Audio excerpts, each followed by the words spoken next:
Hello students, welcome to the online classes presented by AMM Public School. So class 5 आज आपका subject है computer और ये आपकी बुक ई कनेक्ट। हम लोग इस बुक के चैप्टर नंबर फर्स्ट को एक्सप्लेन करेंगे। सो स्टूडेंट्स, आपकी बुक के पेज नंबर 7 पर आपका चैप्टर है कंप्यूटर हार्डवेयर। कंप्यूटर के दो टाइप्स ऑफ पार्ट होते हैं, हार्डवेयर एंड सॉफ्टवेयर। हमारे इस चैप्टर में कंप्यूटर के हार्डवेयर उन पार्ट्स के बारे में हम लोग आज पढ़ेंगे। Computer hardware components of computer system.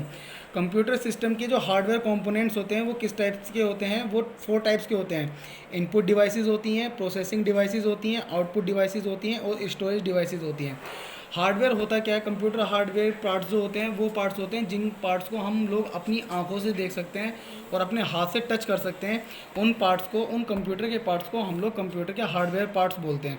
और ये पार्ट्स मैंने बताया आपको, ये 4 टाइप के हो सकते हैं। Input devices hardware part, processing devices, output devices and storage devices. Input devices hardware parts वो पार्ट्स होते हैं जिनके द्वारा हम लोग कंप्यूटर को किसी तरीके की कोई कमांड, कोई प्रोग्राम, कोई इंस्ट्रक्शंस देते हैं। जैसे कि हमारा joystick, magnetic ink card reader, bar code reader, original mark reader और microphone, web camera, graphic tablet, touch screen. इस तरीके के जो हमारे हार्डवेयर पार्ट्स होते हैं कंप्यूटर के, जिनको हम लोग अपने हाथों से यूज़ करते हैं, इस तरीके के पार्ट्स को हम लोग अपने कंप्यूटर के हार्डवेयर पार्ट्स बोलते हैं, इनपुट हार्डवेयर पार्ट्स बोलते हैं। उसके बाद आते हैं बच्चों नंबर 2 पर आउटपुट डिवाइसेस।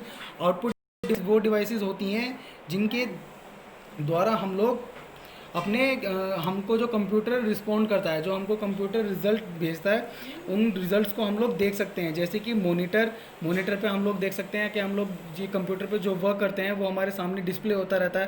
प्रिंटर, हम लोगों को किसी लेटर को टाइप करके प्रिंट निकालना हो तो हम लोगों को प्रिंटर से ही उस लेटर का आउटपुट प्रिंट मिलेगा।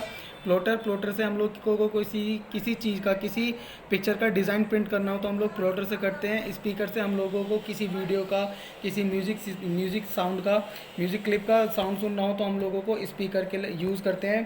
तो इस तरीके से बच्चों ये हमारे आउटपुट डिवाइसेस हार्डवेयर पार्ट्स हैं। उसके बाद आते हैं प्रोसेसिंग डिवाइस। प्रोसेसिंग डिवाइस जो होती हैं हमारी, वो डिवाइसेस होती हैं जो कि हमारे इनपुट को कंप्यूटर की लैंग्वेज में प्रोसेस करने के लिए हेल्प करती हैं।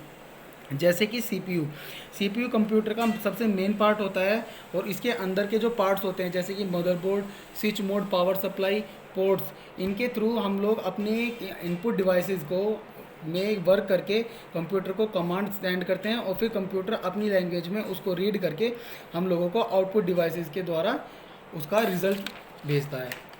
उसके बाद आते हैं बच्चों storage devices hardware parts. Storage devices जो हम लोग वर्क करते हैं कंप्यूटर पे, उस वर्क को स्टोर करने के लिए, सेव करने के लिए जिन चीज़ों का यूज़ किया जाता है उनको स्टोरेज डिवाइसेस की कैटेगरी में रखा जाता है।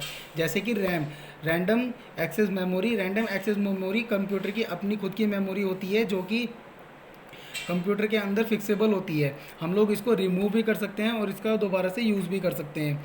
और दूसरी इसकी कंप्यूटर की अपनी इंटरनल मेमोरी जो होती है उसको बोलते हैं रैम रीड ओनली मेमोरी। इस मेमोरी में हम लोग, इस मेमोरी की ज़्यादा कैपेसिटी नहीं होती है, इसलिए हम लोगों को रैम का भी यूज़ करना होता है।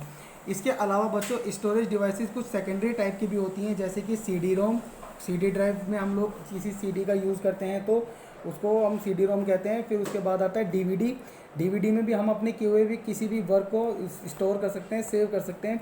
USB flash drive, pen drives का भी हम लोग अपने जो किए गए वर्क को, डाटा को सेव करके रखने में कर सकते हैं। हार्ड डिस्क जो होती है हमारी कंप्यूटर के अंदर फिक्सेबल होती है, उसमें भी हम लोग अपने किसी भी वर्क को स्टोर कर सकते हैं, डाटा कर सकते हैं। एक हार्ड डिस्क की जो कैपेसिटी है वो कई टीबी तक हो सकती है, कई बहुत ज़्यादा कैपेसिटी होती है। तो उसके बाद होती है एक्सटर्नल हार्ड डिस्क जो होती है हमारी कंप्यूटर की अपनी डिस्क होती है, जिसको हम बाहर से ही कंप्यूटर में फिक्स करके उसके अंदर अपनी स्टोरेज, किसी भी डाटा का स्टोरेज रख सकते हैं। तो इसके बाद नेक्स्ट पे चलते हैं बच्चों, how does a computer work किस तरीके से करता है। कंप्यूटर 3 स्टेप्स में वर्क करता है, input, processing and output. Input वो होता है जो कंप्यूटर को कोई भी कमांड हम लोग भेजते हैं, कोई भी किसी भी टूल का, किसी भी डिवाइस का यूज़ करके जो हम कंप्यूटर को कमांड भेजते हैं उसको इनपुट कहते हैं।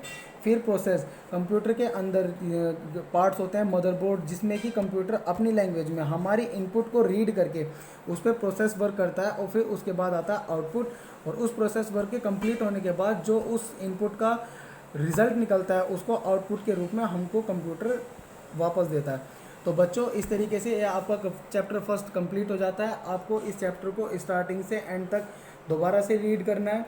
अब चलते हैं इस चैप्टर की एक्सरसाइज की तरफ। इस चैप्टर की एक्सरसाइज में नंबर फर्स्ट पर है fill in the blanks.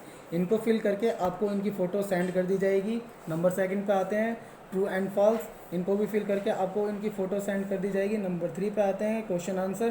Question answer के नोट्स बना करके भी आपको सेंड कर दिए जाएंगे। और फिर नंबर लास्ट पे आते हैं मल्टीपल चॉइस क्वेश्चन। इन क्वेश्चंस को भी टिक करके आपको सेंड कर दिया जाएगा। ये सारा वर्क आपको अपनी कंप्यूटर की फेयर नोटबुक में करना है, और अपने किए हुए वर्क की फ़ोटोज़ हमको सेंड करनी है, जिससे कि उसको चेक किया जा सके। तो बच्चों, अगली वीडियो में मिलते हैं नेक्स्ट चैप्टर के साथ। Thank you.